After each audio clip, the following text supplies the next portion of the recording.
ऐसा मन लगा सभी ब्रजवासियों का, यशोदा मैया का। यानी यानी गीतानि तद्बाल चरितानि च दधिर निर्मंथने काले स्मरन्ति तान्यगायता। मन से, वाणी से और कर्म से भगवान की सेवा करती है। एक दिन भगवान सुबह सुबह जागे, मक्खन की याचना की। मैया ने कन्हैया को गोद में लिटा रखा है। किसी को भी नहीं आके कहा कि चूल्हे पे जो दूध चढ़ा है वो उफल रहा है। तो भाई दूध से सब लोग बड़ा प्रेम करते हैं, क्योंकि बड़े मेहनत में दूध निकलता है गाय से। मैया ने कन्हैया को तो पटक दिया नीचे, और कन्हैया को आ गया क्रोध। एक लोड़ी, सिल लोड़ी तो जानते ही। अब तो हमें लगता है कि 10-50 वर्ष बाद शायद एक कहानी में आया करेंगे कि एक मूसल हुआ करती थी और मूसल पे सिर्फ धान कूटी जाती थी। हो भी सकता है ऐसा। गांव में तो आप कम से कम सिल्लोड़ी तो होगी, वो तो है कि नहीं है राजकुमार भैया, वो तो रखो। इसकी बड़ी महिमा है सिल्लोड़ी की। एक बार कबीरदास जी की पत्नी लोई नाम था उनका, बड़ा क्रोध करती थी बात बात पे।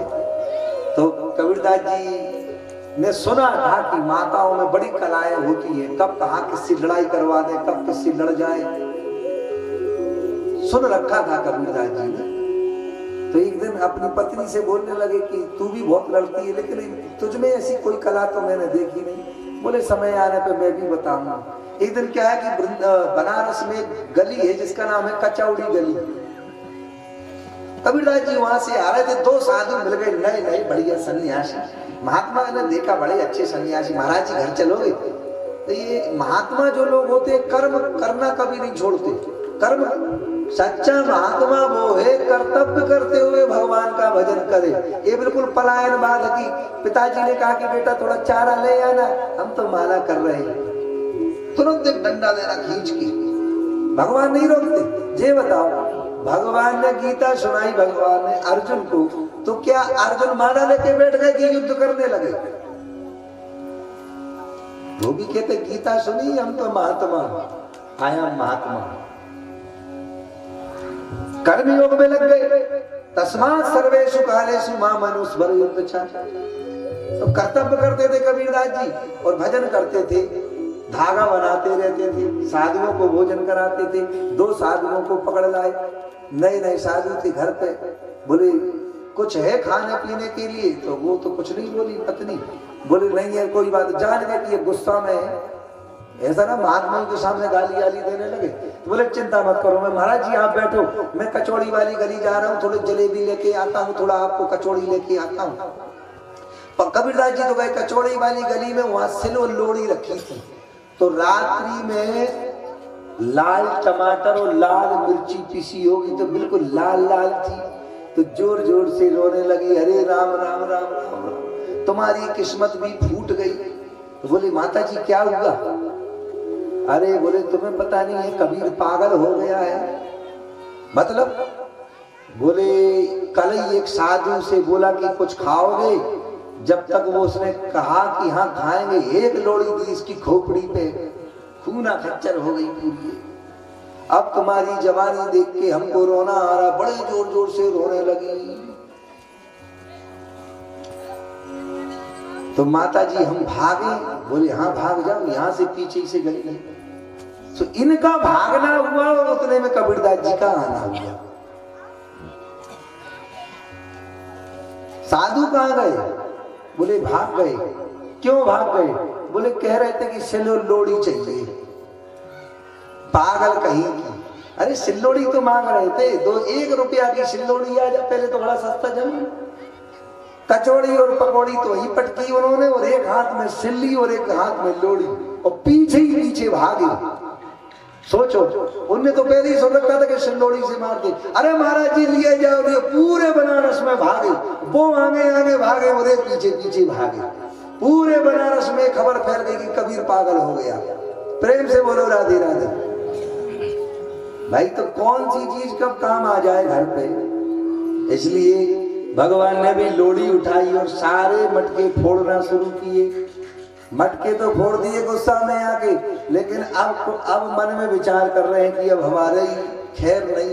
मैया ने पूरे ब्रज में आगे आगे कन्हैया और पीछे पीछे मैया दौड़ते जा रहे हैं। बड़े मुश्किल में पकड़ में आए। जैसी भगवान को पकड़ा तो बोले मारेंगे पीटेंगे नहीं। एक ओखली में भगवान को जो है पेट से रस्सी बांध के ओखली में बांध दिया, अपने कामों में लग गई। वहां पे एक यमुनार्जुन नाम के दो बहुत बड़े बड़े वृक्ष खड़े थे। भगवान बीच से ही निकले और जैसे ही बीच से निकले कि दोनों वृक्ष गिरे, लेकिन आवाज किसी को नहीं आई। क्यों आवाज नहीं आई? क्योंकि पवन देवता की कृपा से ही आवाज आती है। ये जो यूको बोलते ना, यूको मिक्सर, आप कांच बंद कर लो अंदर गाड़ी में और बाहर कोई खटखटाता है या बोलता है तो आवाज नहीं आती, क्योंकि ये सब कार्य पवन देवता का है। और जो हम फोन वगैरह करते हैं ये सब वायु से ही मिश्रित होकर के देश विदेश तक हमारी आवाज, हमारे चित्र चले जाते हैं। भगवान ने कहा पवन देवता से, भाई थोड़ी देर के लिए रुके रहे ना, मैया जान जाएगी तो परेशान हो। उसमें से दो बड़े प्यारे गंधर्व प्रकट हो गए। इनने साधुओं का अपमान किया था। भगवान ने कहा कि क्या चाहिए? तो अब जब दंड मिल जाता है मनुष्य को तो पूरी भक्ति अपने आप उतर आती है। तो बोले वाणी गुणानुकथने श्रवणौ कथायाम हस्तौ च कर्ण सुमनस्तव पादयोर्ना स्मृत्याम शिरस्तव निवास जगत प्रणामे दृष्टि सताम दर्शनेस्तु भवत्तनुनाम। हे प्रभु, वाणी हमेशा आपका नाम लेती रहे, मनसा वाचा कर्मणा हम आपके हो जाए, और साधु महात्माओं में और आपकी लीला कथाओं में हमारा चित्त लगा रहे। बोलो सच्चिदानंद भगवान की।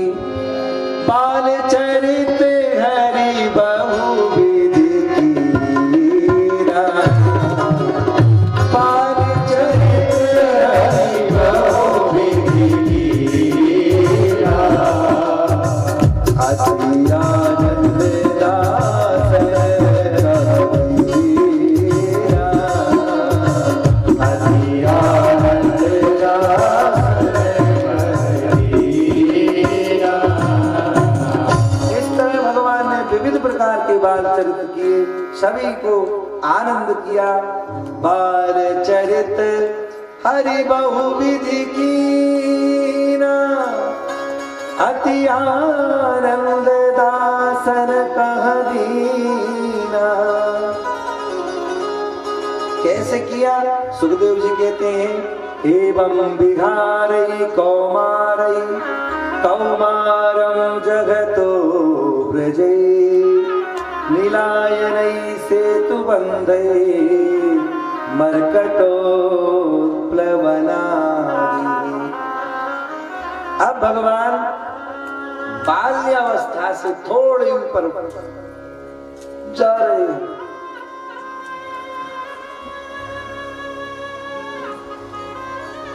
जब पानी गिरता है तो बढ़िया बंधा बांधते हैं। गांव में ये सब शहरों के लोग क्या जाना, बांध बांधते हैं। आपने बांधा कि नहीं? और एक कश्ती ली, एक कागज की नौका, do do do do do do, तितली पकड़ी। भगवान ने सब किया। वो कागज की कश्ती, वो बारिश का पानी, बालपन बड़ा विचित्र होता है, फिर लौट के नहीं आता, फिर याद में रह जाता है। नीलायनै सेतु बंधै मरकटोत्प्लवनादि।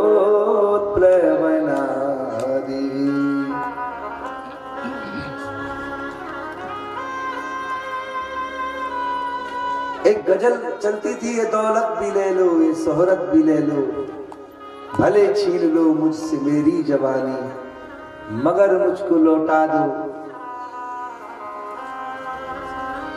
बचपन का सावन, वो कागज की कश्ती, वो बारिश का पानी।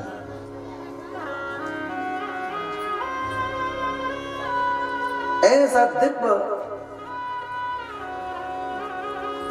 जो बालपन होता है। जब बहुत गोकुल में उत्पात होने लगा तो एक उपनंद है, उन्होंने कहा कि हम सब लोग मिलकर के भगवान कृष्ण की प्रसन्नता के लिए अपने घर को छोड़ करके, बताओ ऐसा कोई होगा संसार में जो अपना घर द्वार खेती छोड़ दे कृष्ण के लिए। कबीर से लोगों ने एक दिन कहा कि तुम्हारा बड़ा नाम है, हमारा ऐसा नाम क्यों नहीं हो सकता। कबीर ने हाथ में मशाल ली और बोले देखो भाई तुम्हारा भी हो जाएगा मेरी तरह। वो कैसे? बोले अपने अपने घर में आग लगा दो। देखो सबसे पहले मैं लगा देता हूं, और सच्ची में लगा दी। कबीरा खड़ा बाजार में लिए लुकाठी हाथ, जो घर फूके आपनो चले हमारे साथ। त्यागना बड़ा मुश्किल है, त्याग करना। धन्य है वो ब्रजवासी, सारी खेती सब कुछ घर द्वार सब त्याग दिया और सब मिलकर के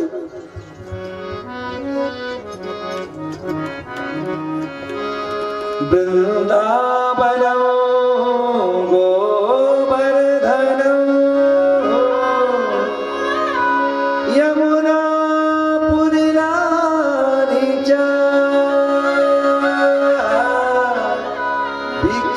भिक्षासीदुत्तमा प्रीति राम माधव यो निपा। सब लोग कहाँ गए? वृंदावन। वहां क्या क्या है?